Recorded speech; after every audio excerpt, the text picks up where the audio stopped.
Uh, Hello, and welcome to the Asset Leadership Network Asset Leadership Forum 2020 Restructuring America. I'm Nick Kanoki, the producer and director of technology for the Asset Leadership Network. And today we'll be talking about government assets reconsidered. I would like to introduce Bob Kaler, ALN board member and CGI federal senior consultant. And one more note before we get started here. If you guys who are watching have any questions or comments, please put them in the chat or the Q&A function of this Zoom webinar. Other than that, let's get things started. Bob? Why, thank you, Nick, and good morning to everybody on the call, wherever you may be. I think we've got a coast-to-coast audience, and in fact, it might even be international. And thank you all for attending for the session today, where we are going to really focus on government property and talking about government assets reconsidered. We have a great roster of speakers to bring incredible information to you, so thank you all for attending. As for myself, yes, I have been with the ALN since the beginning of the ALN, currently serving on the board and as board treasurer. I am also involved in the National Property Management Association, which is an industry group dedicated to personal property around the government assets. I serve as the vice president of finance there. And I highly recommend, if you're not familiar with the National Property Management Association, visit npma.org to understand a little bit about the perspective that NPMA brings to the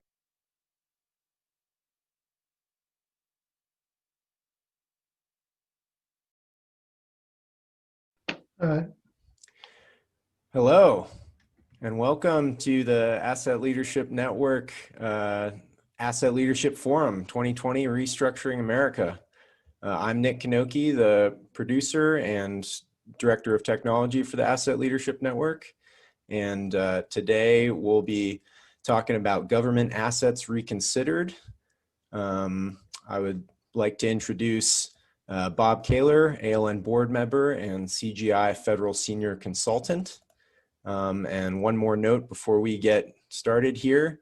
If you guys who are watching have any questions or comments, please put them in the chat or the Q&A function of this Zoom webinar. Other than that, let's get things started. Bob? Why, thank you, Nick, and good morning to everybody on the call, wherever you may be. I think we've got a coast-to-coast audience, and in fact, it might even be international. And thank you all for attending for the session today, where we are going to really focus on government property and talking about government assets reconsidered. We have a great roster of speakers to bring incredible information to you, so thank you all for attending. As for myself, yes, I have been with the ALN since the beginning of the ALN, currently serving on the board and as board treasurer. I am also involved in the National Property Management Association, which is an industry group dedicated to personal property around the government assets. I serve as the vice president of finance there. And I highly recommend, if you're not familiar with the National Property Management Association, visit npma.org to understand a little bit about the perspective that NPMA brings to the asset management function, and in fact, working towards improving asset management across organizations throughout the federal government, federal contractors, universities, state and local governments.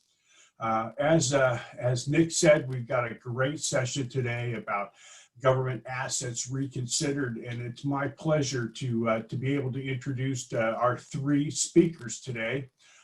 First up is going to be Amber Probert. Amber has been involved in assets around the DoD for as long as I can remember, and she must have started when she was 12 years old. Because she has been involved in all aspects of government property, currently serving as a property accountability specialist in the U.S. Department of Defense. I'll let Amber introduce herself more fully, but with that, Amber, let's get started. Thank you. Thank you, Bob. First, I want to say thank you to the Asset Leadership Network. It's always great to come back and to talk with all of the people that I have met through the ALN and also through the NPMA. The NPMA is one of the reasons that I am so familiar with all of these fine people that you are listening to today. So I want to second Bob's plug to go to npma.org. You're going to get some quality knowledge from that group. So today, I'll start off by just explaining what I do in the Department of Defense. I'm part of the Office of the Secretary of Defense, and I am with the Assistant Secretary of Defense for Logistics. My role now is to coordinate all of the audit issues that are facing the logistics branch of the Department of Defense. This entails a lot of just learning all of the lingo, working with a bunch of different communities. Sometimes it's acquisition related, but it flows into logistics. Sometimes it's a logistics related issue that flows into finance. Sometimes it's all the different groups mixed together. So it's a lot of planning, a lot of organization, and a lot of working with all of the different pieces of the department to try to get to resolutions and more improved business processes. So how does this tie into our restructuring our assets? Well, for me, it is enterprise risk management. We are trying to develop a way to take all of our issues, whether it's an audit related issue that has been independently verified, or an inspector general issue, a GAO issue, maybe it's a critical operations kind of issue. But we need to be able to take all of these different aspects of our business, look at them holistically, and then try to balance our resources against the criticality of what's going on. That is not easy, but we're beginning that journey. So how are we going about this? The first thing that we're doing is assembling as many experts as we can possibly assemble. We need all the different backgrounds to participate, and each of them brings not only a skill set, but just their knowledge about the intricacies of all the different things that they manage. And, assets is just one of those critical things that flows through everything, be it people with their resources, people with their knowledge, be it things, it all ties together. So we start with our people and our people resources to bring them together and look at what are the major issues that we're facing right now. COVID is one of those major issues that we're facing right now. We need to understand what testing equipment we have, where it is. We need to understand who has access to it. Is it being utilized? Can it be utilized? And that's one of those issues that we're really trying to address through just a holistic look at the department.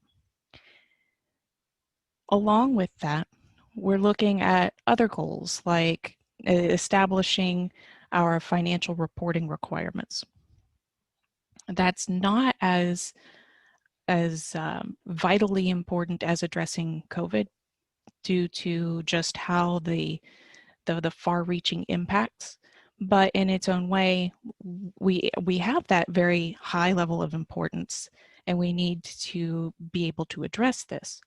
So how do you balance your resources, your money, your people with a critical issue like dealing with COVID and other really important issues like, managing your assets appropriately, um, improving your business operations, and building the trust that we are doing the best possible job that we can do with what we have.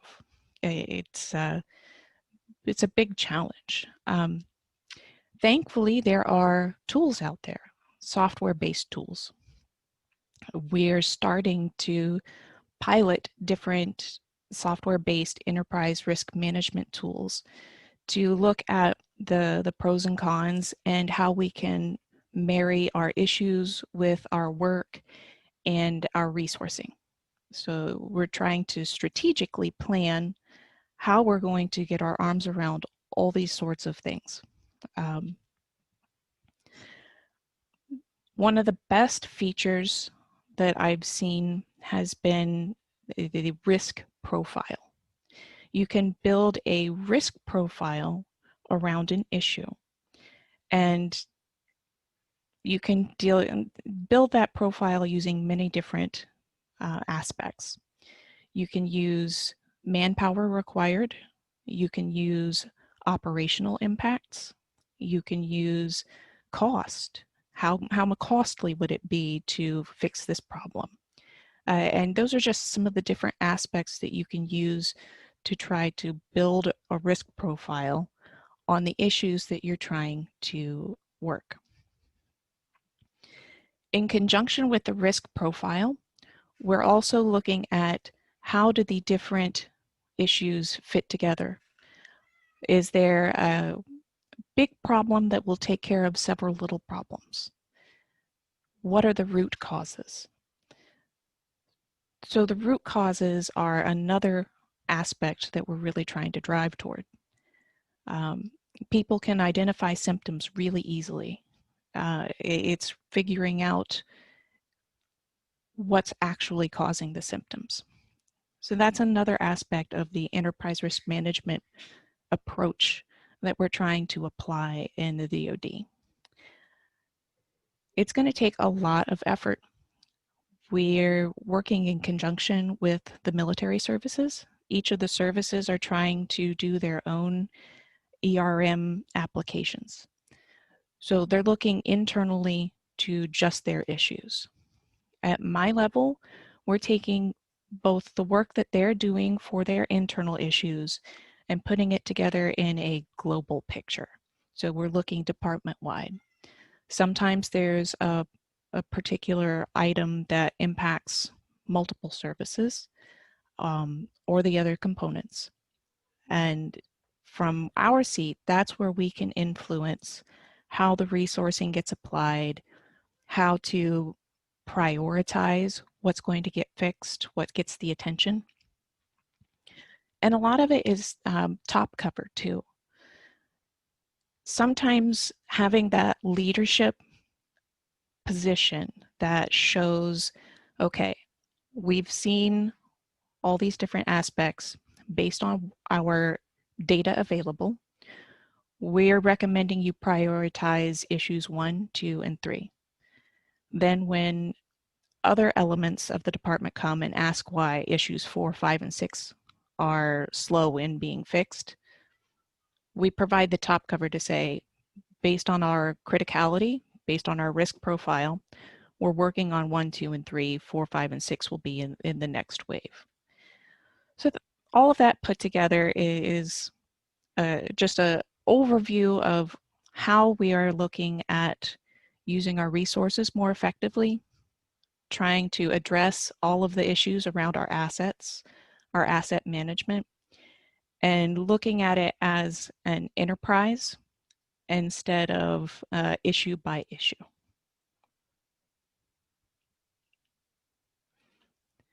Were there any questions, Bob? Why, thank you. That was I do have a question, and it's particularly around standards. And I know that we've looked at, there's some standards around risk management, and standards are important as you're looking at this. I'm familiar with a standard that was put out by the ASTM having to do with risk management. And my question really is, at what level are you looking at standards and bringing standards into the process of going through and deciding how you're going to apply risk management policies and strategies? That's a great question.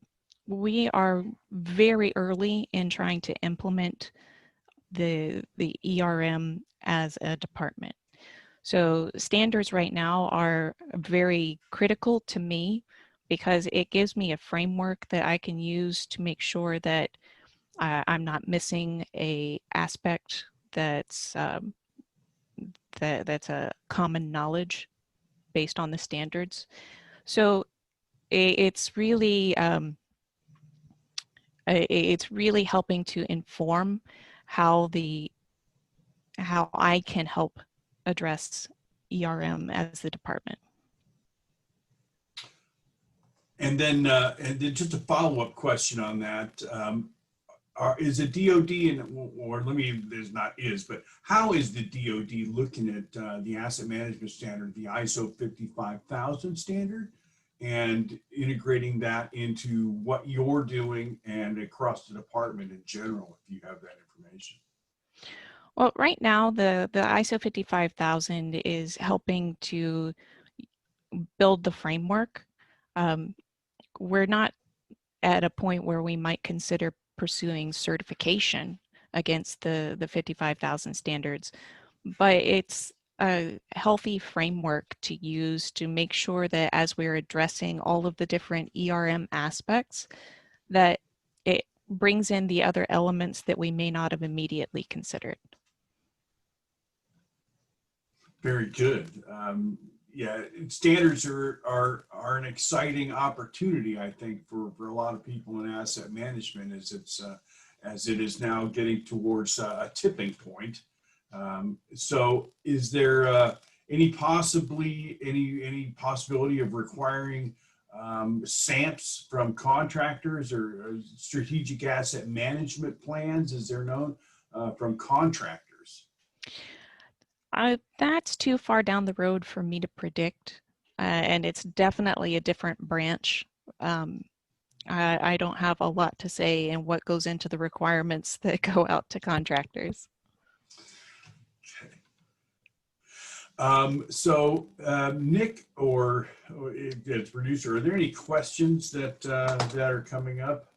Yeah, Marty Rowland has asked, 2 decades ago, resource managers talked about bandwidth management to describe the task of setting individual boundaries for multiple factors so that they together produce an outcome that is desired.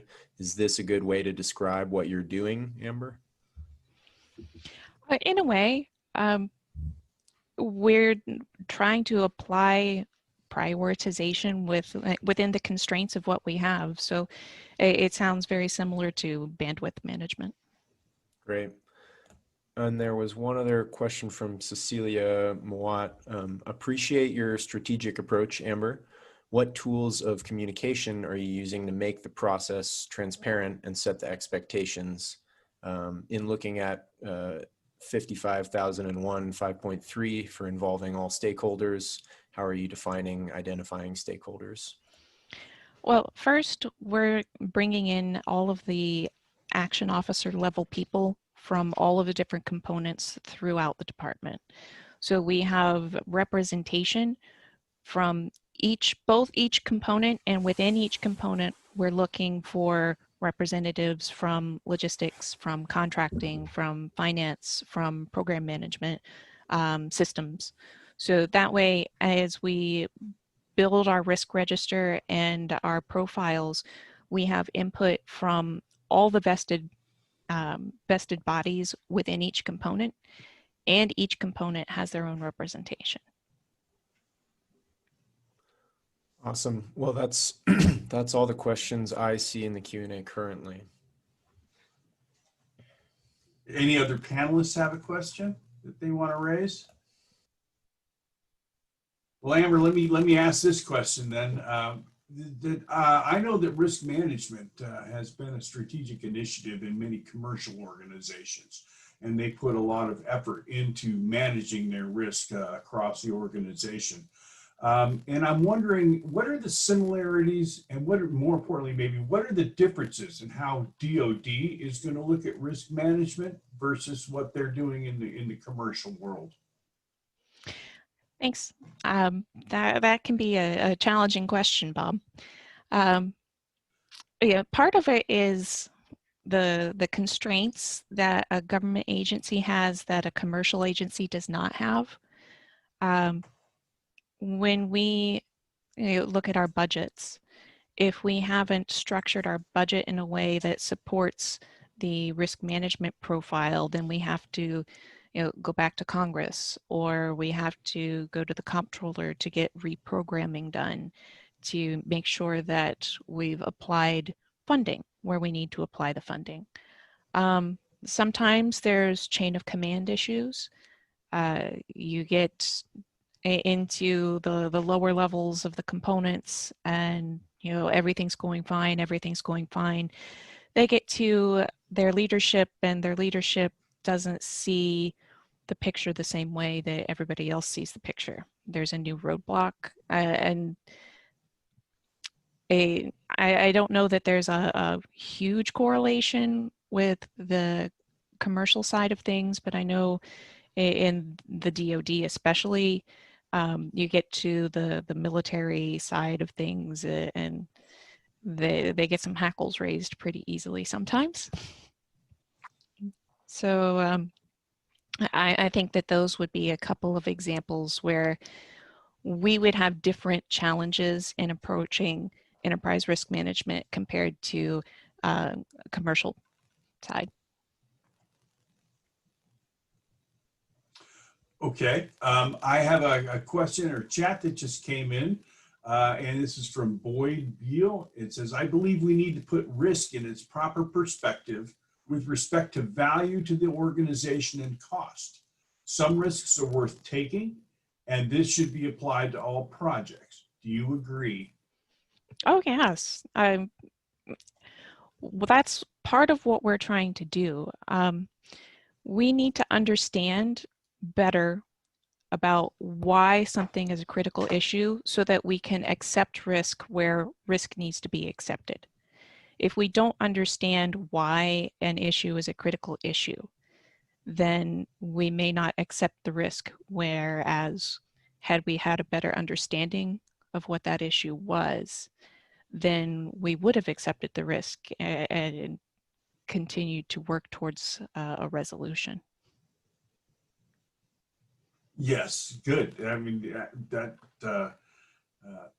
leads to the next question. Is you're looking at that and you're looking at the risk and is there coordinations about the different aspects of personal property? I mean, you've got personal property, you've got IT assets, you've got facilities.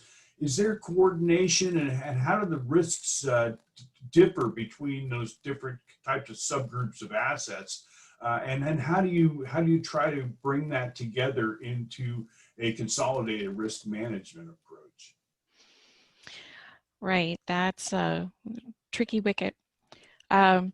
Each of the asset types have just a little bit of a different need, and then we also have to balance that with things like our administration. They have different focus areas that they want to target, and the focus areas that they want to target may leave other assets in the wake for a little while. There's also nothing like a good crisis. You get to a point where the like IT assets.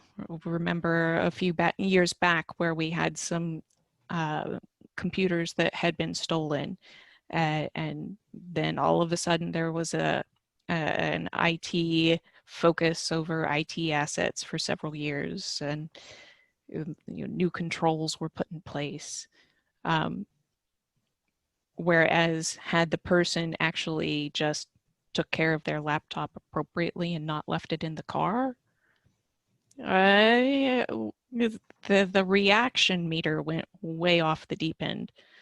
Um, Conversely, when we're talking about servers being hacked, that is a different IT issue with a completely different risk profile. So, all of these have to be weighed together so that we can look at the department as a whole. It's a challenge. It is a very big challenge, but we're trying the best we can. It is a big challenge, and what your statement reminded me of something I heard. We had a president of the NPMA who I plugged earlier, named Mike Hay, and he was a director of risk management for the state of Texas. And his byline essentially was, asset management is no big deal until it's a big deal, and then it's a really big deal. So risk management has been part and parcel of personal property management and asset management since really its inception. And I'm very interested in how you've presented it. Thank you for enlightening us, and I'm sure there is a lot more coming forward. Do you have contact information you'd like to share with anybody that's on this webinar in the event that they would like to contact you and ask you a direct question? Sure, I will type it into the chat box. Perfect. Thank you. If does anybody else have any more questions for Amber? We're at the end of the time frame that we originally planned on. So Amber, thank you very much. It was a very, very interesting conversation, and I wish you best of luck as you get your arms around this incredibly large project and program that you're working. Thank you. So as we transition to the next group, we're going to go from more of a DoD-centric philosophy to federal civilian. Our next speaker is Bill Garrett, who's with the GSA. He's the director of personal property management policy in the Office of Asset and Transportation Management. And first time I met Bill, I think he was transitioning into the civilian government. We were both on a panel in about 2005 in Roslyn, Virginia, speaking. And so, Bill, you've done very well for yourself, and very pleased to see that you are sitting in the chair that you're sitting in. We're very interested to hear your perspective on reconsidering government assets and what you see for asset management going forward. So Bill, welcome. And if you'd like to introduce yourself and give a little more background for perspective, that would be great. So thank you for joining us today. We have volume, Bill?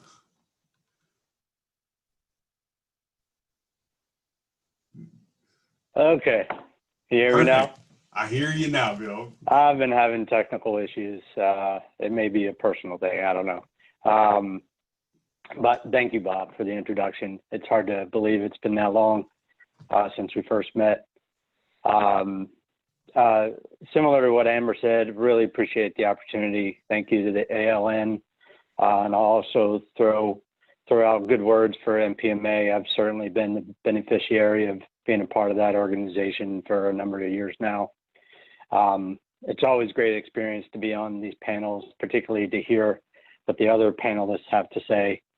So again, appreciate the opportunity to be here. So there was really two things I wanted to touch on.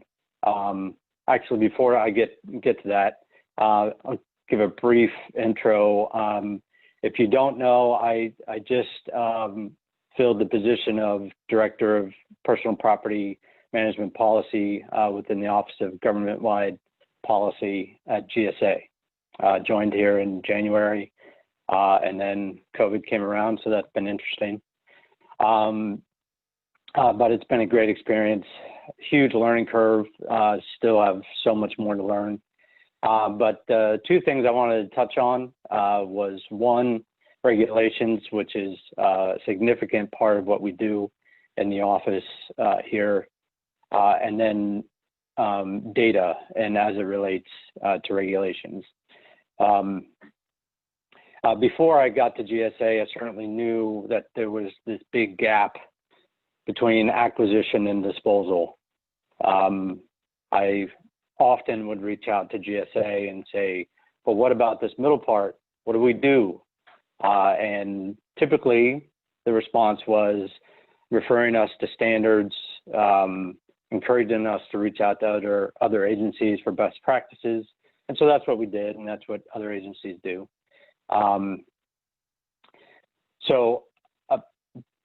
My thought on that is that we, the office that we're in, the part that we play in that, is that we need to, where it makes sense, to continue to push the envelope on our authority to write regulation for that in-use portion of the life cycle, which is, for me, where I sit, is critical. You know, it's like what Jim was saying a number of days ago. It's really the part of where we extract the value from our assets. And so I see one of the significant responsibilities in our office is to persevere and be patient in trying to do that where it makes sense.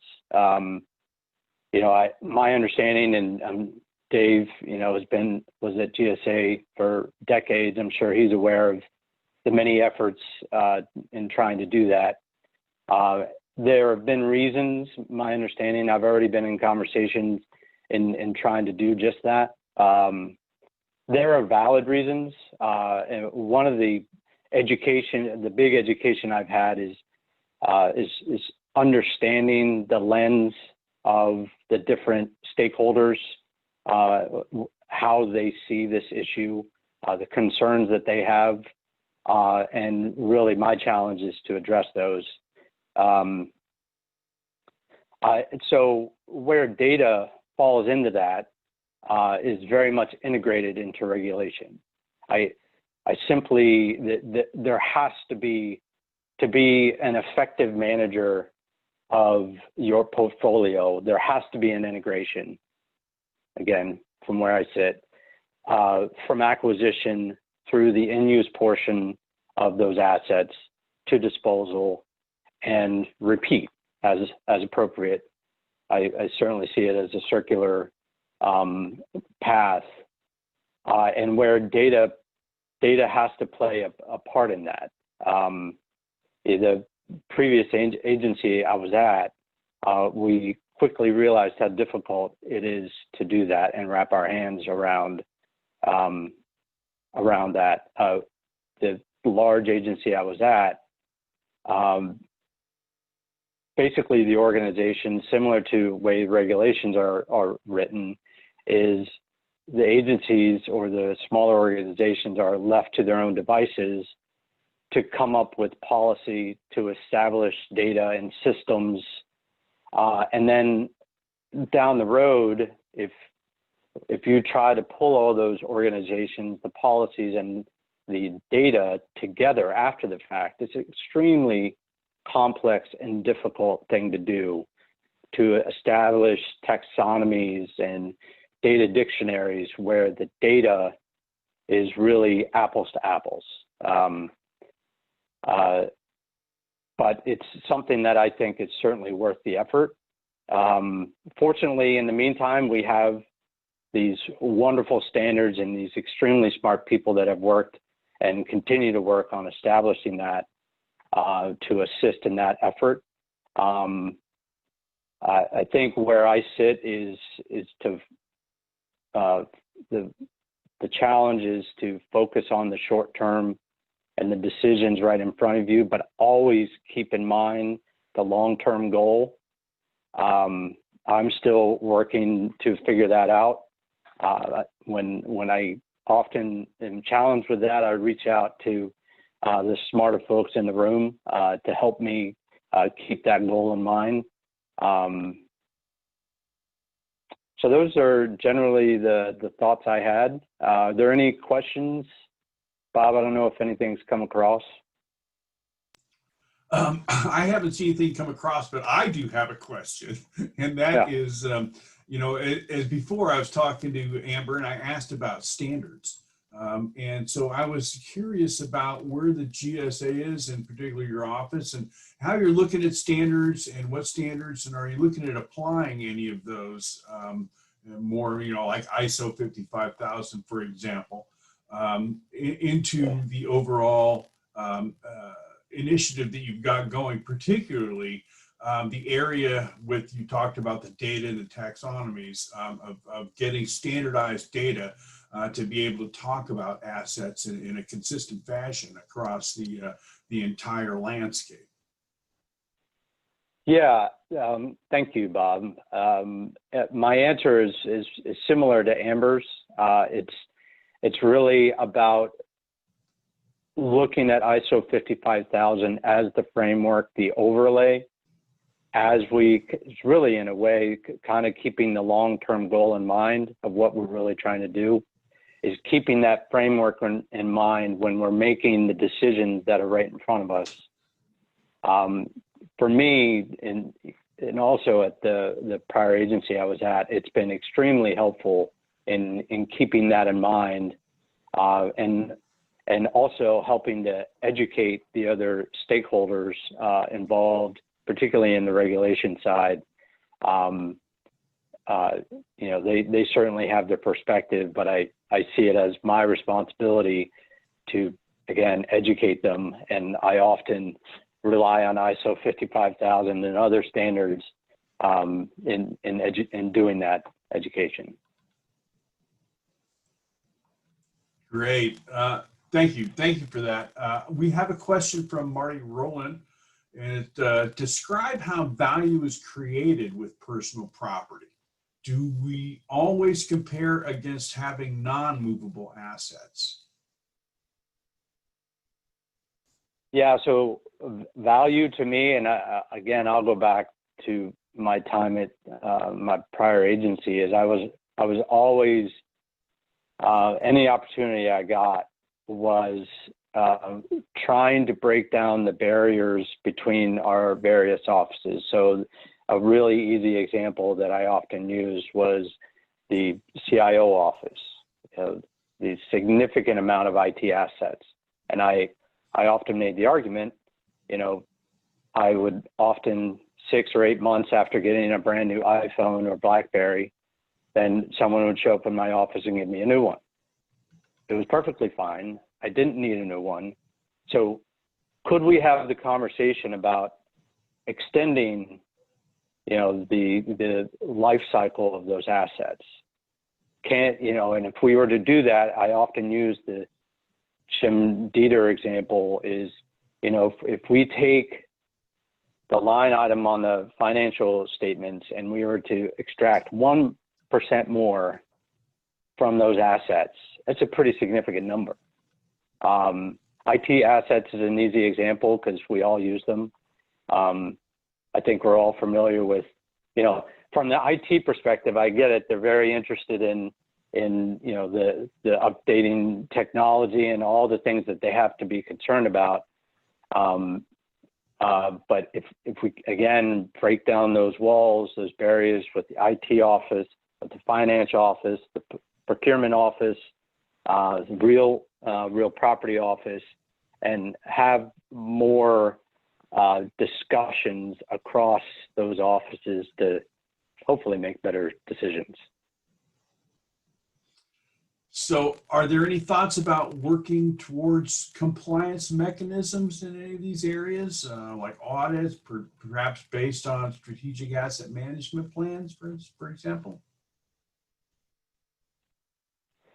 Well, my office really isn't a compliance arm. Again, I'll go back to my prior agency I was at. That was a real struggle, the compliance piece. We often would argue with the auditors as they often come through, and they would take a close look and say, hey, your policies are pretty good, but how do you know they're actually doing it? And we would say, we simply don't have the resources. It really came down to resources.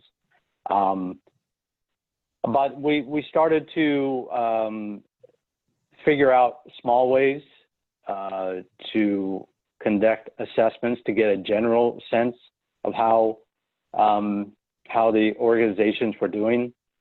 I think probably the most benefit, instead of coming through with the stick and beating folks over the head for not complying, was really about having just that conversation from folks in the field on how the policies were received and how, how ultimately we could improve our policy. Because I mean, here at GSA, I certainly see the regulations as just that. It's got to be helpful to those that have to comply with it. So I don't know if that answers the question. Yeah, I think it does. I think it does, and thank you. It's kind of hard to mandate compliance, and it's kind of like herding cats. And I'm sure Amber has a lot of stories about trying to herd those cats around. Some of that may just come down to training, and for people to understand what asset management is all about. And so, kind of the follow-up question that came from Boyd Beal was, do you have any mandated training for people on asset management or ISO 55000 or any other subjects that would appropriate apply to what you're trying to accomplish? Yeah, I'm not quite sure about the mandate aspect of that, but I do know, and Dave could certainly talk more about this, but on the operational side of GSA, in regards to personal property, there's a significant amount of training that they conduct year in and year out. As many folks in the government know, for better or for worse, those that are actually truly managing assets in the field, it's often collateral duty. They often, some don't necessarily take much interest in doing that, but probably more important is their folks are often brand new to that task. So it's a big challenge in keeping folks up to speed on how to properly manage their assets. And like I said, on the operational side of GSA, they do a tremendous job with significant amount of training throughout the year. Great. So as we're coming down to kind of the end of this little subsection of our panel today, I have a question that came in, and it was like, coming from a background in multiple agencies, what was your biggest surprise coming into your current role? Oh, wow. That's really easy. I have to say, there was a bit of arrogance stepping into this position, thinking that I knew a lot about the regulations and how they are interchanged with themselves, and I didn't know much at all. And so it's been very humbling and really a wonderful experience so far. I've just been here a little less than a year. But yeah, is really, that's been the biggest thing is, I started, well, actually I started as an auditor on the private side. And then at the property management system arena for a little bit, and then have been at Commerce, DHS, and now GSA.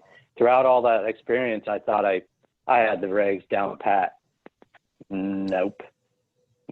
I've got a lot to learn, and it's actually wonderful because it seems like every day I get questions, for those affected by the regs and asking for interpretation and how does this relate to standards and so on and so forth. It's just wonderful and such a great education for me. So that's definitely been it. Yeah, well, there's that great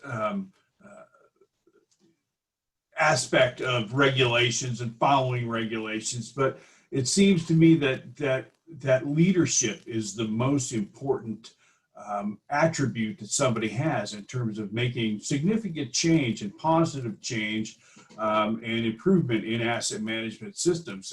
And you have you're kind of a shining star for taking on leadership roles and exhibiting outstanding leadership, and that's one of the reasons why you are where you are today. And I'm just curious as what you might be able to tell people on this about sort of leadership training, where they might go for it, what they may do to improve their leadership skills, and what have you done that's helped you in your career to get to this point where you are a significant leader in the federal government?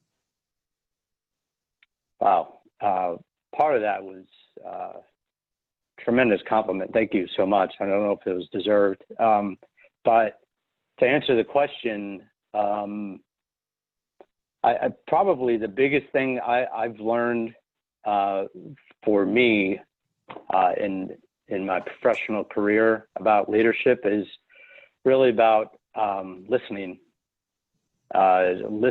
to those affected by the decisions that I make, and also listening to my colleagues, and being very aware of particularly the strong leaders around me, and doing the best I can.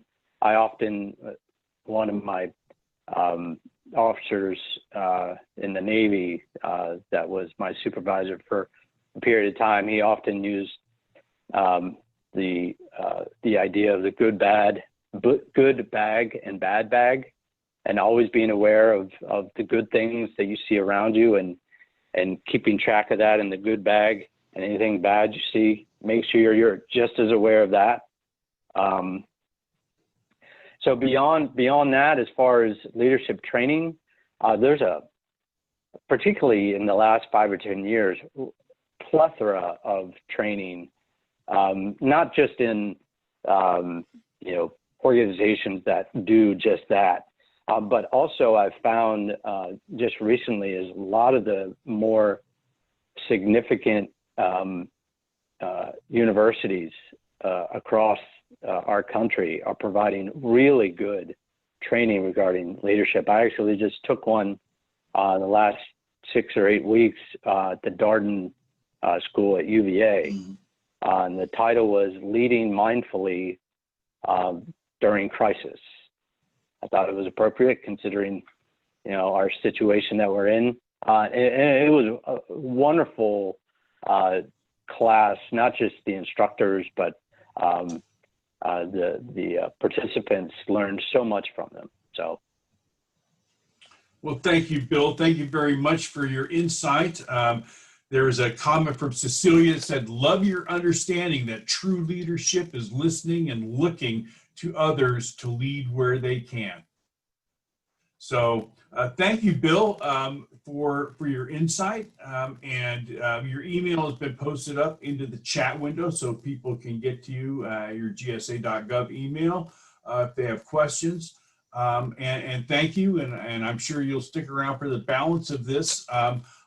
Before we get to our next speaker, I wanted to highlight and make people aware that Dave Robbins is on the line, and following our next presentation, Dave is going to lead a session where we discuss where we discuss Bob Holcomb.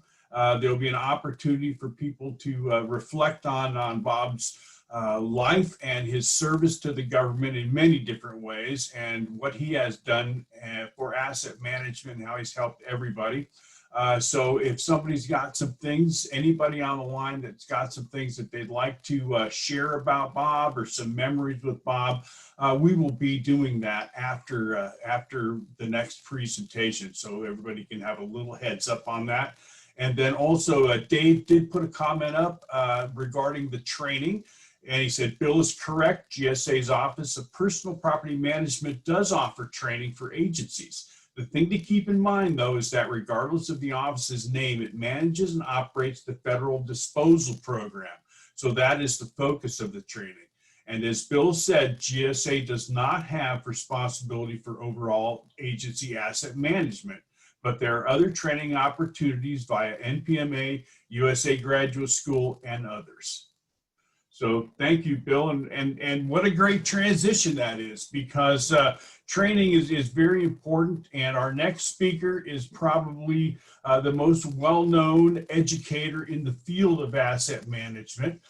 Dr. Douglas Getz got his doctorate at the Ohio State University, and he'd be happy and very proud to talk about that all day. And I do carry a Buckeye in my briefcase that Doug provided to me and picked up when we were able to meet him and his lovely wife at Ohio State University's Horseshoe for a football game several years ago. Dr. Doug Getz was with Defense Acquisition University. He is in the Hall of Fame for Defense Acquisition University, DAU. He is the president and CEO of GP Consulting, and as I said, probably the leading authority on training for asset management. And you are in for a treat now. So Doug Getz, please join us and try to keep everybody safe and sane through this. Try not to excite people too much as they go through what you're going to share with us today. Ladies and gentlemen, Dr. Douglas Getz. Very good. Thank you, Bob. Boy, that's some welcome there. So I greatly appreciate that. I'm an educator, I'm an academic, and therefore I do have to have slides, talking points, things that I consider critical and essential. So thinking about this topic, government assets reconsidered, my first perspective was to label this to infinity and beyond. And then I realized, no, that's already been taken, so I can't use that one. So I want to talk about the past to the present to the future, some thoughts after 40 years of doing property and asset management. So want to cover some of these issues. So first off, thank you. Oh, this is so cool. I have not had the opportunity to address the Asset Leadership Network before. Most of my work has been at other places, or I've just been doing other things at the time when the meeting. So this is an absolutely superb opportunity. With a condition, a caveat that my work has primarily focused on the contractual requirements related to DoD government property.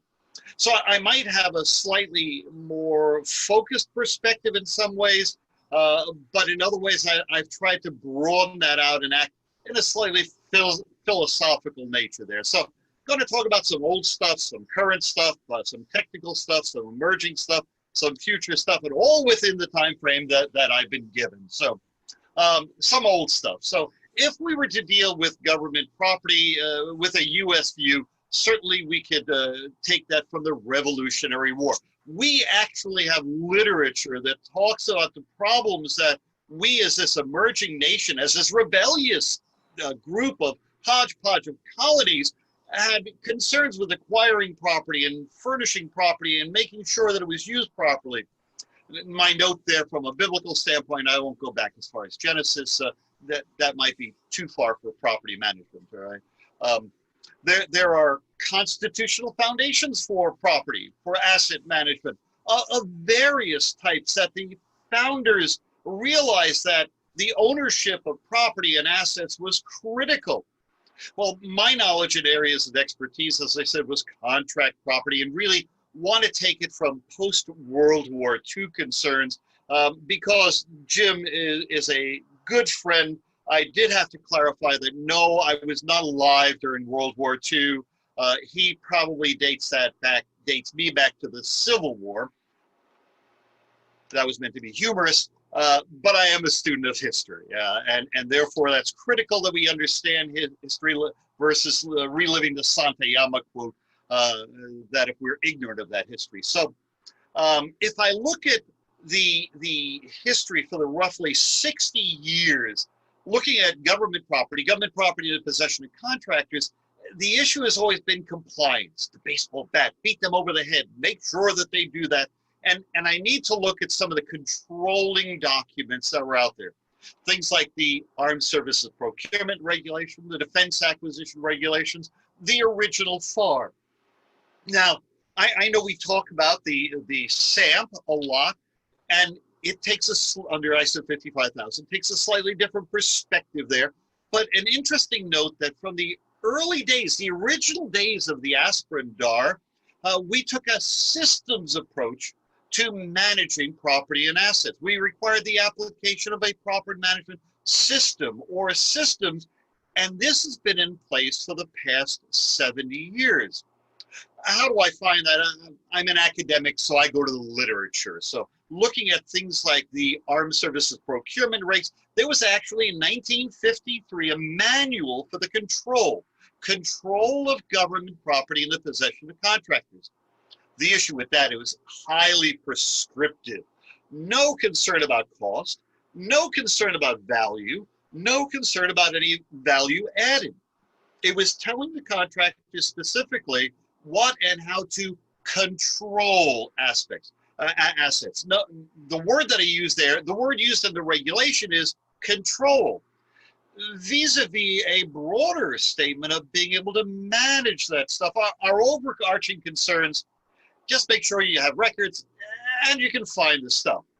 Well, there was a name change back in the late 70s that they didn't like the name ASPR, the Armed Service Procurement Regs. They changed it to the DAR, the Defense Acquisition Regulations. There was no change. The rules were the same, they just changed the name, all right? Well, then in 1984, due to a statutory requirement, we had the publication of the original Federal Acquisition Regulation, 1984. A small humorous note, the date of issuance was April 1st. My humorous note below that, perfect date for the publication of a government regulation. Sorry, Bill, I know you're responsible for the FAR, GSA. I had to throw that in there, okay? He's smiling, right? But no effort or quantum leap was made to improve the management of stuff. All they did was they took the DAR and they smushed it all together. Well, that really wasn't a cool deal. What can we do to improve this stuff?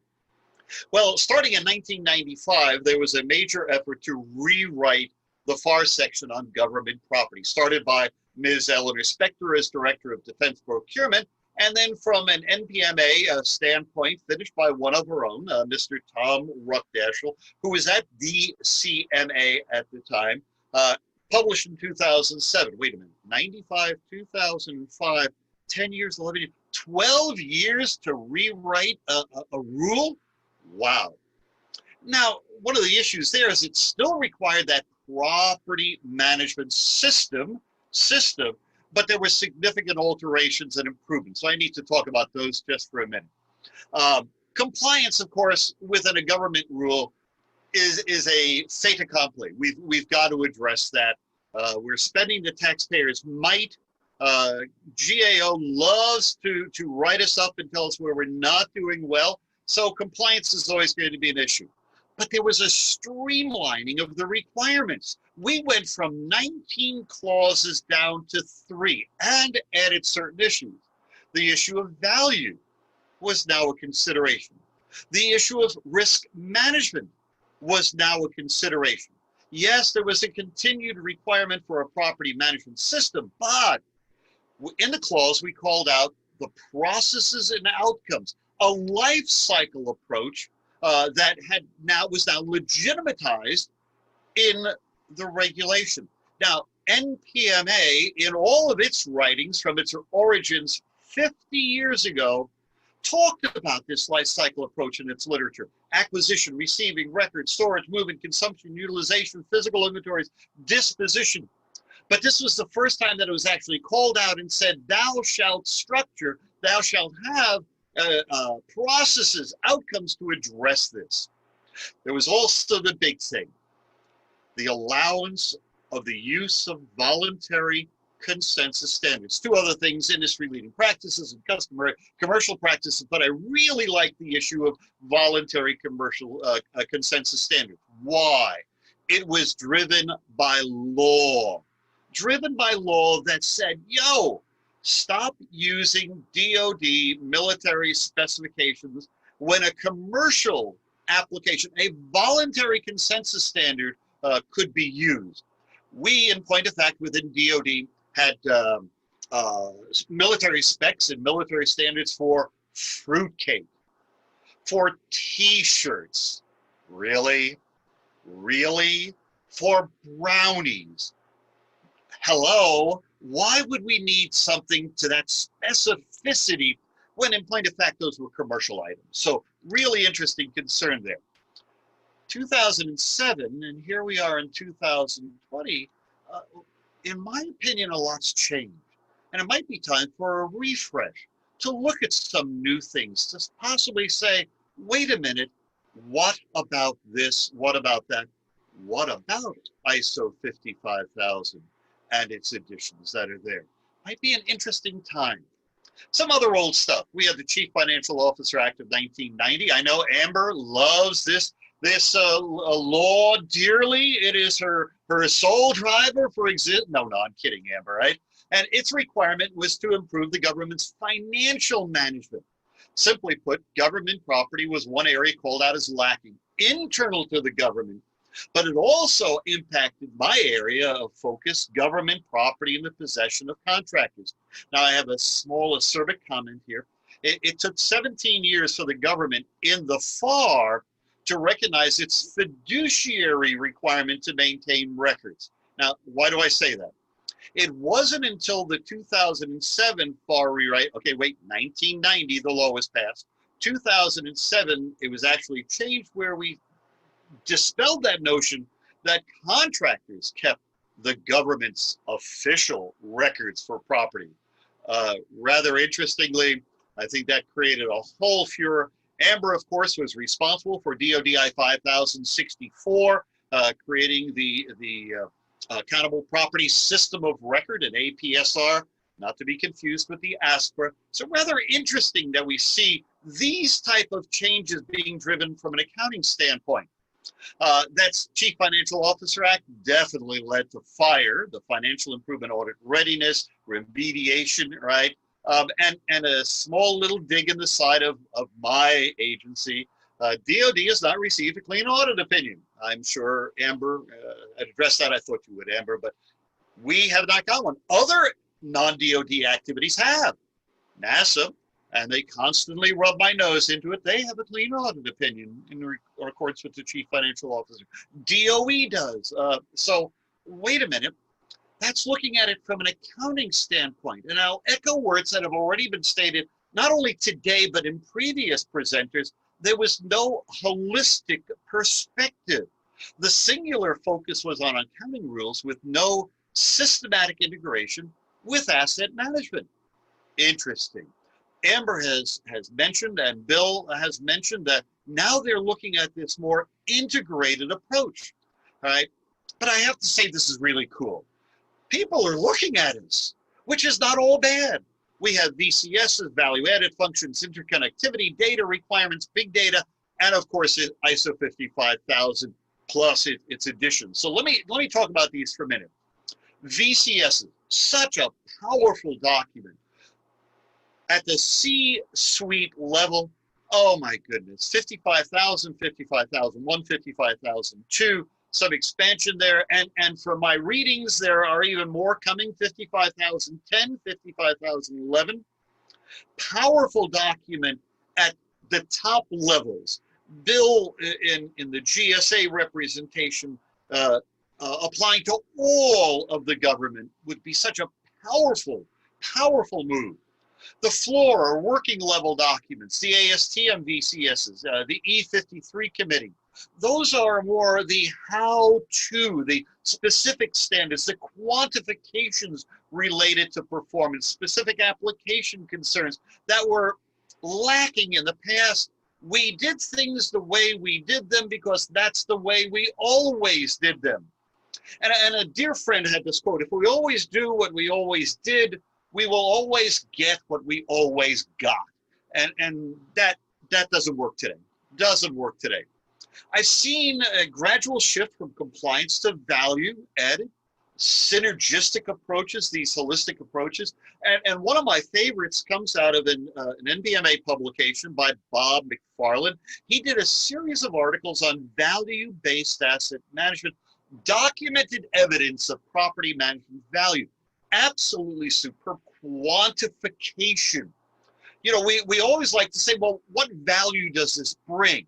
Here, in his empirical research, provided us empirical evidence of the cost savings, the cost benefit of why we need to do this properly. And here's the cool part, so that you don't think it was an isolated incident, an N of one. There have been a number of other corporations and entities that replicated his application to show its value. Really cool issues there. The interconnectivity of systems. One of the things that DoD did as a reactive issue due to our multiple wars in the Balkans, in Iraq, in Afghanistan, where there were very harsh concerns raised about DoD contractors, was creating these business system rules. There are 6 of them. They all overlap.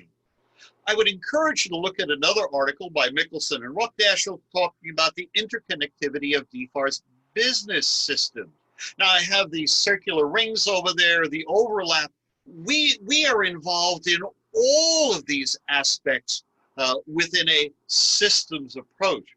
Very interesting article. From the Procurement Integrated Enterprise Environment, the PIEE, or if you watch some commercials, I jokingly refer to it as the PIE. Okay, that one didn't go over either.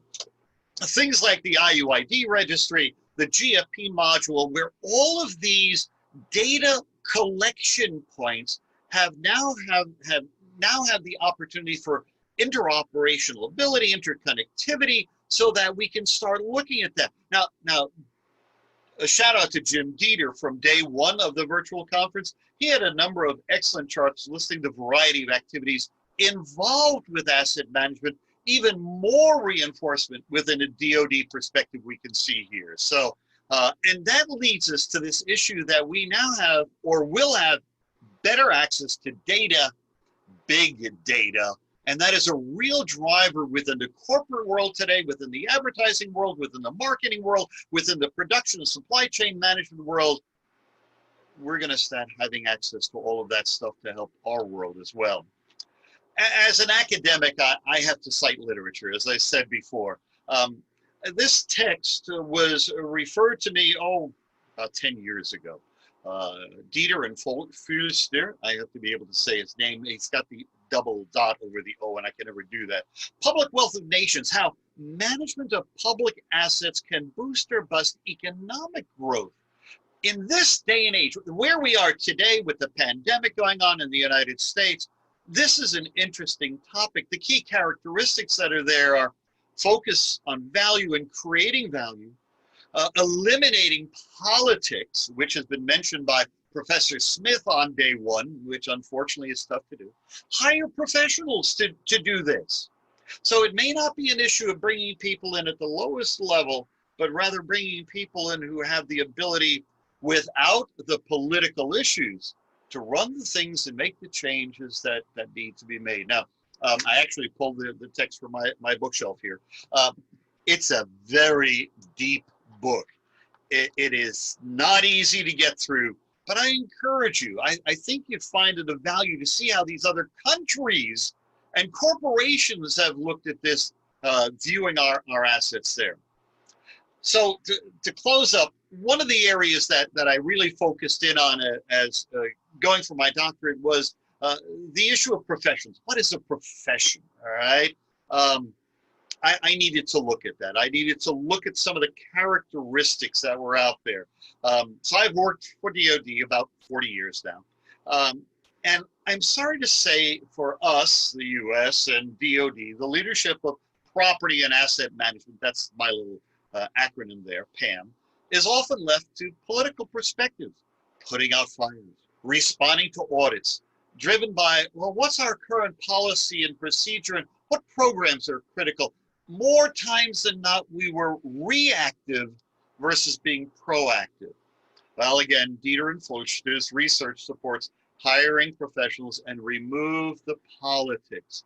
Now, Bill is at a very high level. Amber is at a very high level. Politics does play a role, regrettably. It'd be so cool if we could move away from that and do what is necessary to make our systems work there. One issue that I have to deal with is the issue of education and training. So when I was hired back in 1978 as a lowly GS5, we went by the OPM Handbook X118. It is still out there today. We can look at that and see that structure there. I'm sorry, I have a problem with that. The OPM personal standards do not even recognize asset management. Wait a minute, what have they been doing? I'll show you what they've been doing. It is a 1940s task-based standard, latest iteration, June of 1970, saying, okay, property people do this, do the other thing, do that. And you can see it, there's the link there. In 2020, we are still using the same standard. Uh-oh, wait a minute. And what I found, though, because I'm involved with other entities, this little organization over in Great Britain, the United Kingdom there, has this government property profession. There's their link. And as a career framework, they have a very logical, orderly progression up the roles, and they ultimately become a profession. They become those professionals that lead the government. I'd encourage you, take a look at it. Really interesting standard that we could learn from, that OPM could learn from in that regard. So really, we're still using a 50-year-old classification standard. Got a problem with that, small problem. OPM, in my opinion, is using a horse and buggy. We need to move to alternative fuels vehicles, right? So get contemporary. So talked about this issue of characteristics of a profession. Professionalization. I have seen this huge quantum increase of our professionalization. And here are the elements that Cyril Houle defined it as a profession: theoretical knowledge, practical knowledge, capacity to solve problems, formal training and education. And you've heard those questions being raised about training and education, credentialing, self-enhancement. Notice I haven't read public acceptance with an asterisk. Ethical practice, penalties, other things, right? Public acceptance, I think, is our weakest area. People don't know exactly what it is that we do on the grand scale, and sometimes even on the small scale. So my challenge in regard to the future is to influence and implement the use of an asset management system with asset leadership in place and working. For the US government, I want it across the board. I want it across the entire enterprise, across the entire spectrum. Hey, Bill, here's your assignment for next week. You can do this in a week, all right? Now, not just Department of Defense, but the entire US government in all aspects of asset management. And not to sound religious, because people say I get up on my soapbox every once in a while, maybe we all need to become asset management evangelists. I've listened to some of the speakers over the past few days, and wow, what they are preaching in some quarters might be viewed as heresy. But for us who live this on a day-to-day basis, this is our challenge, this is our improvement. So with that said, look, guys, I encourage the Asset Leadership Network and all other related professional associations we've heard about, NPMA, and their leaders and members of each of us to continue to fight the good fight, show our value, show our worth, showing the impact proper asset management can have when given its rightful due and attention from the worker on the floor to the highest level of the boardroom and the government. Point of contact, ladies and gentlemen, that's me. I got a haircut for this presentation, so my hair's not as long on the caricature. There's my phone number. There's my email. There's my website. Would be glad to hear from any of you. So, Bob, I'm going to stop sharing my screen. And if you got anything there, any comments that came in? Yeah, we've got some coming in, Doug. Thank you very much. Equal amounts of information and exuberance, which I very much appreciate. I have a question for you as these other ones come in, and that is, as an educator and been doing this, for about as long as Moses has been around. I think people have often accused you of looking like Moses and having the wisdom of Moses as well, I might say. But if you started a new training class today, you've got a clean sheet of paper. You can educate asset management professionals on anything that was on your mind. What would it be and why? What would the class consist of, and how would you deliver it, and why is it important? Wonderful. Oh my goodness. You've made me king of the forest, Tom. So quite clearly, now I am not an expert in ISO 55000 and its additional items, but I'd start right there. I would start right there as the opening salvo, as the opening volley, explain its requirements, explain its applications. Second, then, go to the other voluntary consensus standards that are out there.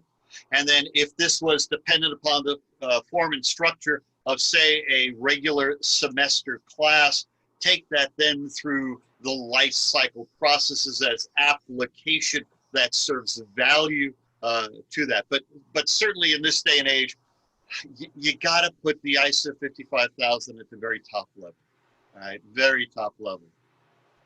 I can see the chat box there. Mea culpa, if I called it the federal acquisition requirements, oh my goodness, you'd think I know that since 1984. Sorry, Mike, I'll fix that on the next slide. For those of you who made disparaging comments, Dave, about Ohio State University, right? Every dog has its day, and yes.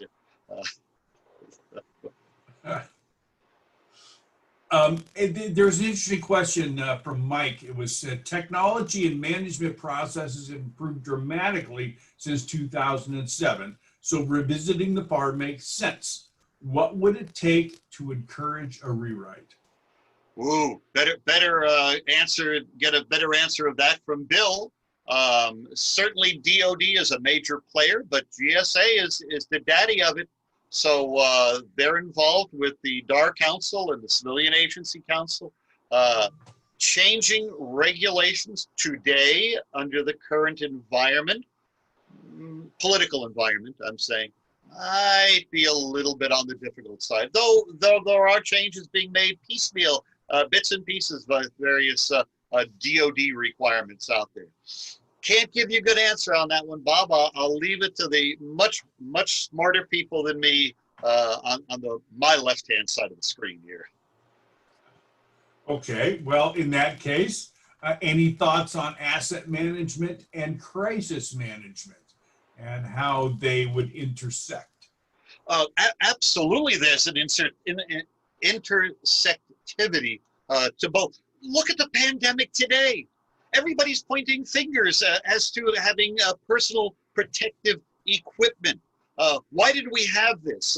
Well, what were the planning stages to handle that crisis? How much could we acquire beforehand? How much could we store? And what would the cost be associated with storing that?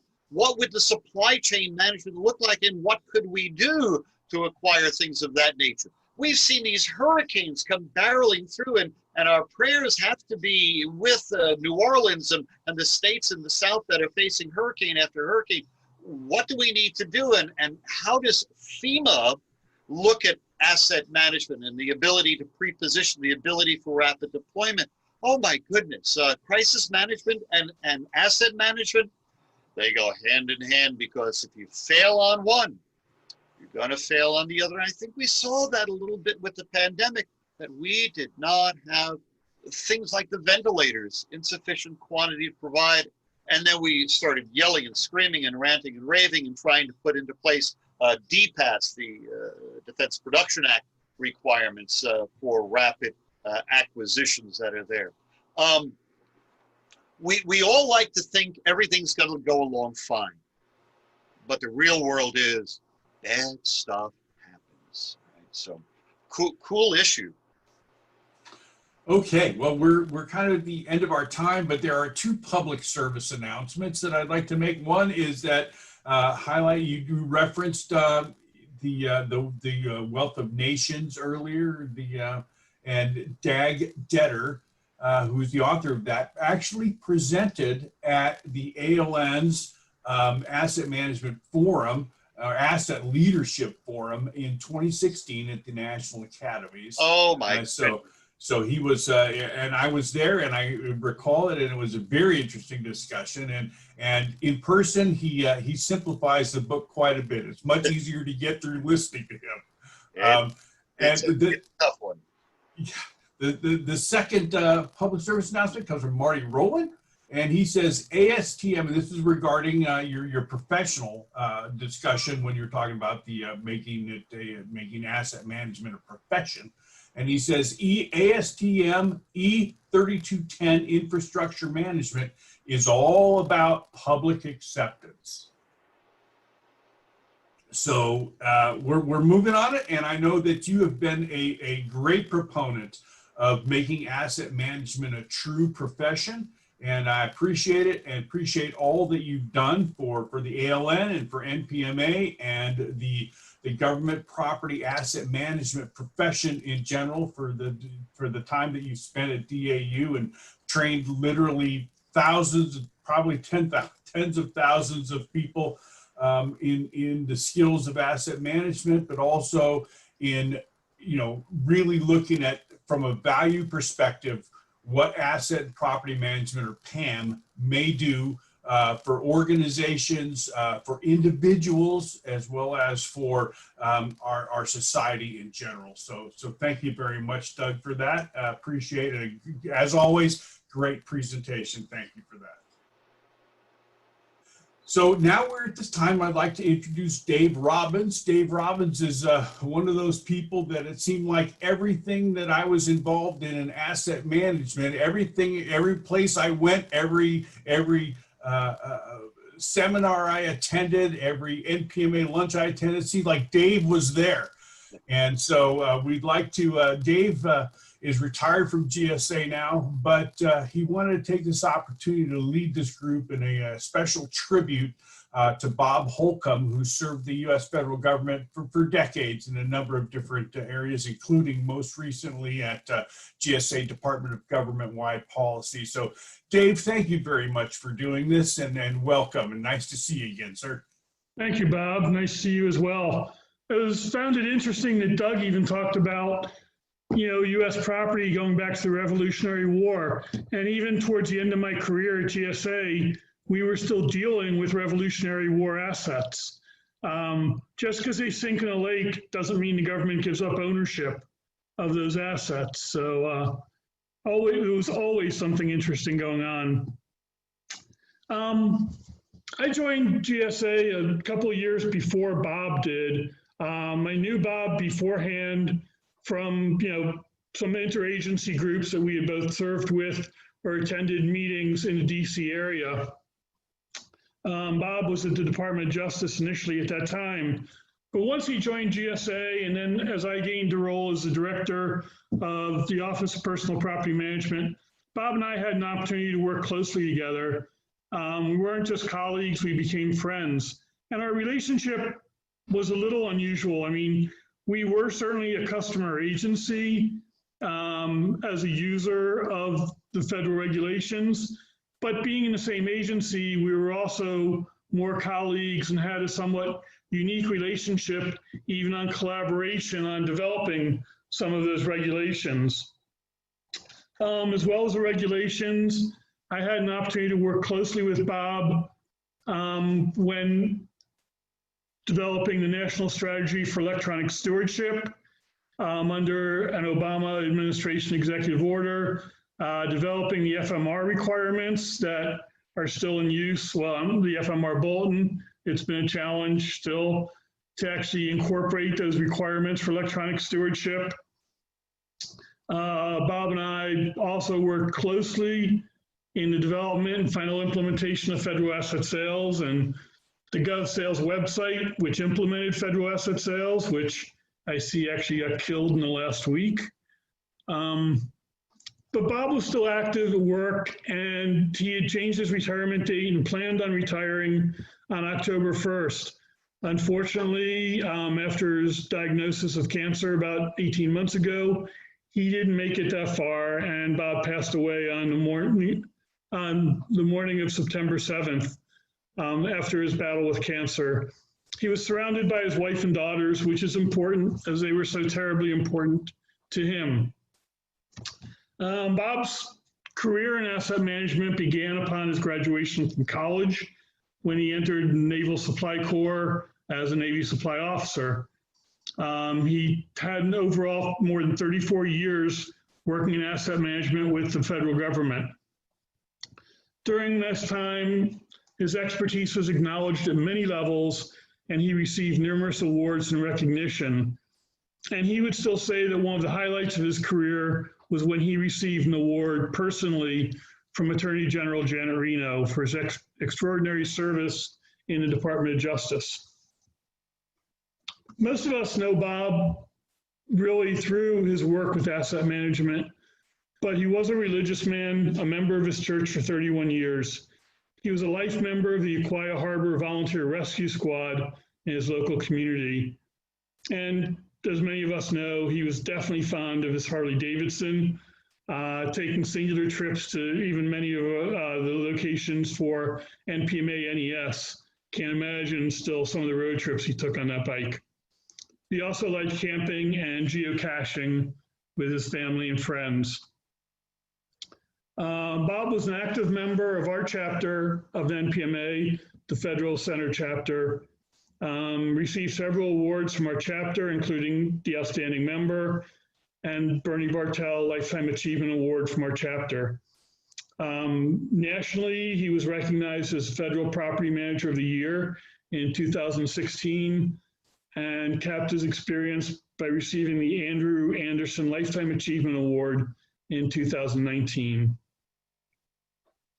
Beyond NPMA, Bob was also greatly involved in working with ASTM, served as the chair of the E53 committee, and was the author of the Warehousing and Fleet Standards. And after that, he did receive the Dieter Hesterman Award from E53. He was also a member of the U.S. TAG, Technical Advisory Group, representing the U.S. in the development of ISO 55000. So without a doubt, and we can see that Bob had many achievements in the world of asset management, but that's not the most important thing. The most important thing is who he meant to each of us as a colleague and a friend, and that's how we're going to miss him most. So those are just some comments I wanted to make. Appreciate Jim asking me to lead this, and certainly we want to open this up to anyone else who would like to make any comments.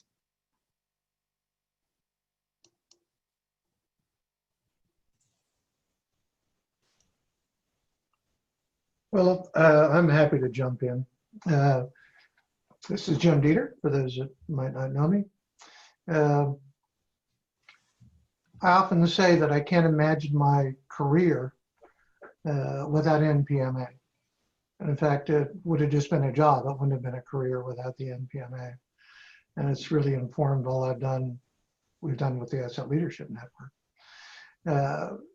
And I think Bob exemplifies the kind of person and just the amazing difference he made in people's lives, that he made in my life by just doing his job in the way that he saw fit to do it, and to connect with people and to help and encourage them and to put people in a position to succeed, always be accessible and available.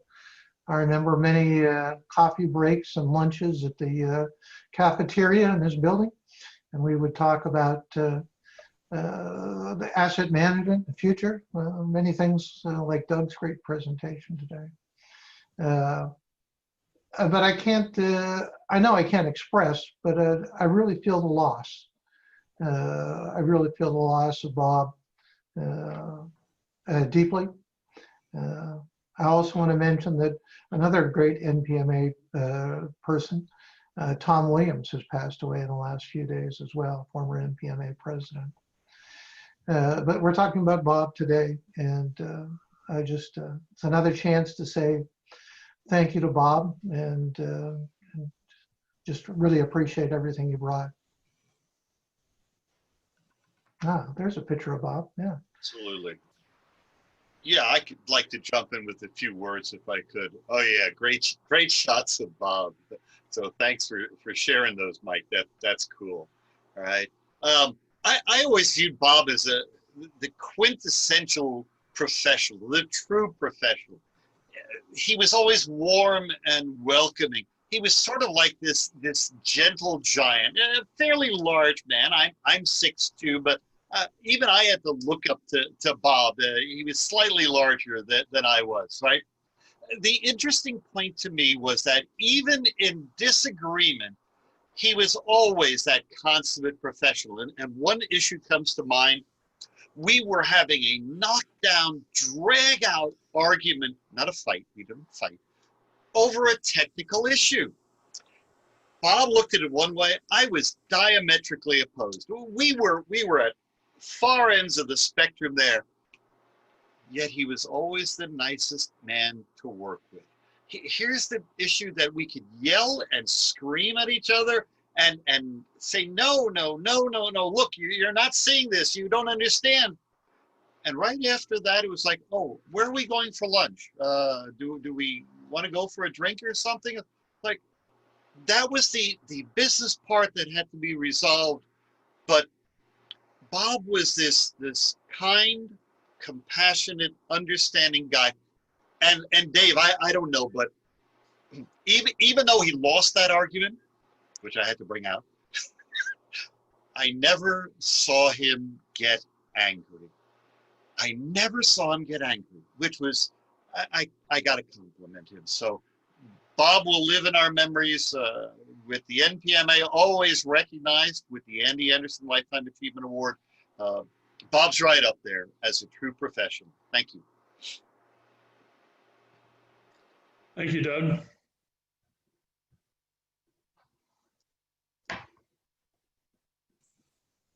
Is there anybody in the audience that would like to share? I think that Nick might be able to unmute somebody if there's anybody out in the participants that are watching this that would like to say anything.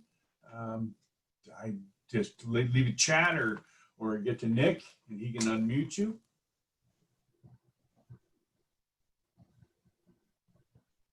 I just like to say that I first met Bob probably later in his career than most of you. It was the early 2000s, and I was working with the Department of Justice and Jan Dobbs at the time, and she introduced me just to this big teddy bear of a guy that was immediately my best friend, it seemed. And I can honestly say that I'm not sure I've ever met a kinder, more individual that always seemed to care more about you than anything else. He gave me so much confidence to move forward in what I was doing. He gave me a lot of advice and always did it in a way that, like Jim and Doug have both said, it was a way that was encouraging, never divisive, and always with a smile on his face. And I recall having many discussions with him about his long rides, asking him, hearing some of the stories about his motorcycle trips across the country. I think he came out to Phoenix one time on his motorcycle from the East Coast, and I enjoyed following his exploits as he shared on Facebook and some other social media as he took these great trips. And I feel like I lived vicariously through Bob quite a bit, and it always put a smile on my face because I never think I ever saw Bob without a smile on his face. So I will miss him greatly as well.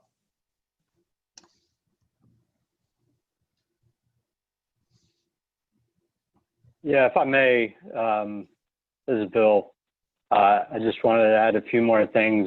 Certainly similar comments about Bob. I met him certainly later in his career, initially through NPMA when I joined, and quickly realized he was certainly a cornerstone of that organization and the broader industry, and always looked up to him and admired his depth of experience and knowledge. Certainly one of the highlights of my career was essentially backfilling his position, and was fortunate to work with him when I started work in January. It was such an honor and humbling to work with him so closely during that 9 or 10 months. And again, the words that everyone shared is so true. Oh my goodness, the kindness and the patience that he had with what I was probably calling him 5 times a day or emailing him, and he would always give me the time that I needed with a smile on his face, never showing any sense of, Bill, leave me alone kind of thing. Just such a truly gentleman, and he will certainly be missed.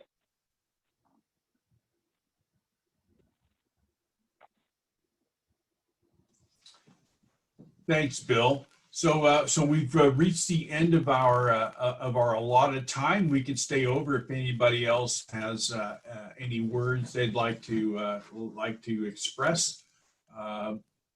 But outside of that, I'm going to turn it back to Nick. Let me thank each and every one of you for participating, but particularly our panelists, Amber,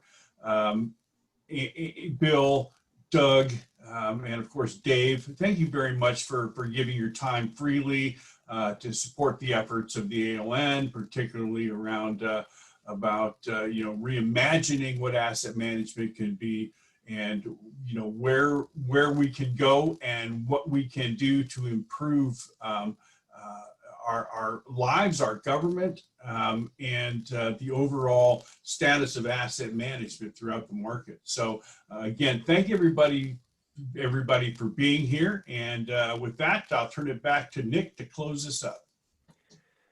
Yeah, well, just to reiterate, thank you all panelists and attendees for being here, and really great to hear those kind words about Bob. And, I didn't meet him personally, but learn a little more about him here today in this way. That was really good.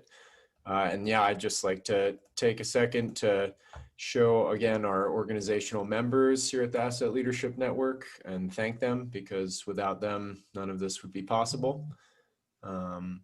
And yeah, other than that, I think we're gonna leave the meeting going, not like end it immediately for everyone. So if anyone wants to stay around from the audience to talk, we can maybe promote you to a panelist or something so we can have a more personal discussion. But of course, Nick, no one.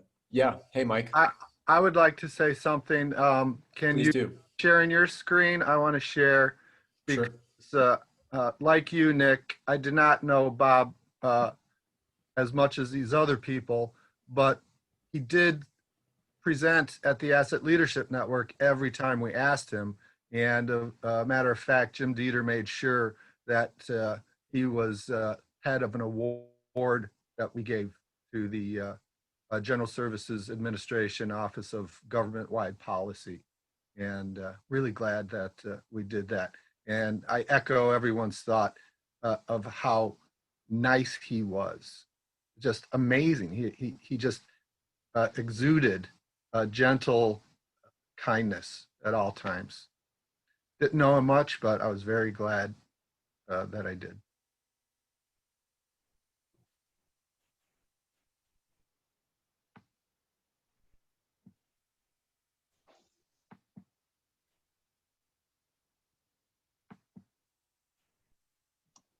Well, I don't see anybody else interested in or making comments right now. So let me just, having invited folks, just let me add my thanks to everybody for their great participation. Some really interesting topics. Doug, I think, some of your comments about what we could do going forward. The ALN is about making things like that happen.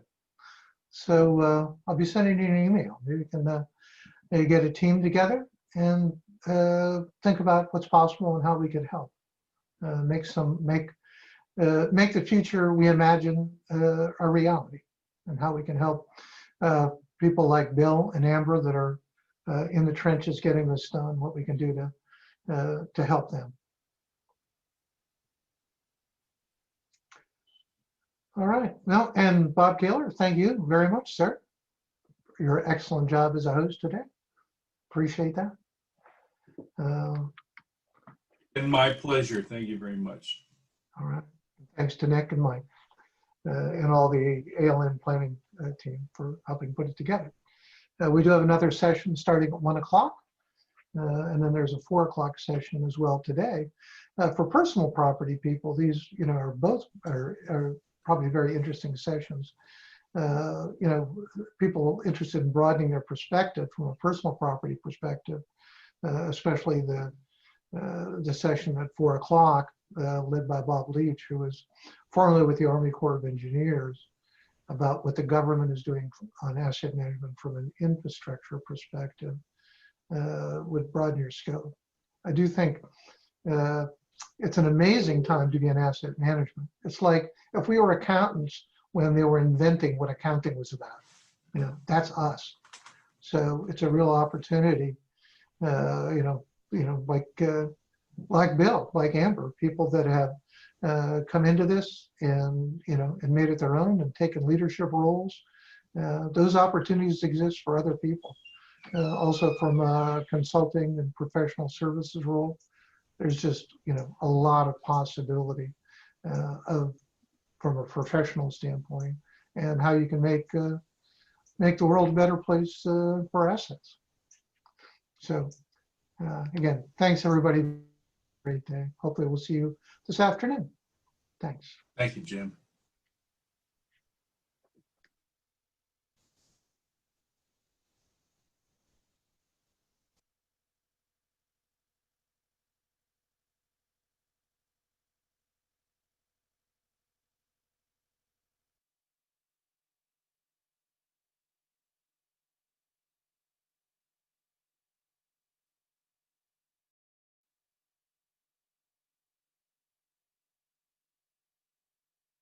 Welcome to panel 2 of the IEEE International Smart Cities Conference. I'm going to turn it over to Andy Chen, who is the moderator for this session. Good morning, good afternoon, good evening, wherever you are in the world. Welcome to IEEE International Smart City Conference 2020. This is panel 2. The theme of our panel is artificial intelligence is the brain behind the fourth industrial revolution. Before we start, just let me introduce myself. From my perspective, this panel are assembled by IEEE TAMS. I'm currently the president of IEEE TAMS. TAMS stands for Technology, Engineering, Management Society. And I'm also on the board of governors for IEEE Computer Society.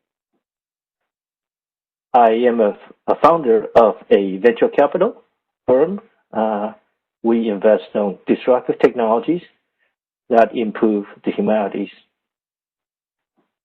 I was a senior technology officer for the largest utility company in Canada for some 30 years. I'm also the president and CEO of a technology consulting firm. Lastly, I advise on several of the board for United Nations agencies. I'd like to spend a few minutes talk about what TAMS is. TAMS, our tagline is Leaders Enabling Project Services for Good. We focus on people. Our members are in many areas of research and practice. Engineering management, technology management is old and true technologies. The discipline that we have carried on for years. We also have a lot of focus on entrepreneurship and startup. and entrepreneurship for that matter. Innovation has been always the cornerstones of our society. A lot of research in our society members are doing innovation research, and we help with our members to grow from a junior engineers eventually into the leadership positions or become a CEO of a company. A little bit history about TENS. TENS we started with back in 1951, Engineering Management Society, and that is one of the earlier societies that established in IEEE. Next year we'll be celebrating 70th anniversary for the society. We had at one point more than 9,000 members around the world. We became a council which set across all societies in 2007. In 2015, we transitioned back to the society which we can serve directly to the membership at large. Our publication is one of the oldest industrial publications in the field of management. We spread around the world. We have 61 chapters, 15 joint chapters, and 20 student branches across the world. The value we bring to our partner, to our members, is to advance, enhance, and improve their management skills, leadership knowledge, and to help the IEEE member to grow those areas. We also support the career path for engineers to evolve in the company or for students to evolve into entrepreneurs. We focus on knowledge transfer. How do you take from a research into the market, into the industries? Our field of interest is many, and it cut across all sectors, all societies. Technology policy, development, assessment, and transfer. That is one big area. Product design and development, manufacturing operations. And we have several conferences that focus on innovation and entrepreneurship. And program and project management is a true discipline for years and is well established amongst our community. We also focus on education and training, organization development, human behavior, and more importantly, many of our members are focused on social economics, impact of engineering technology management. Our focus area is 5 areas that we usually talk to between ourselves. We try to help our members to take their ideas that they have to the market.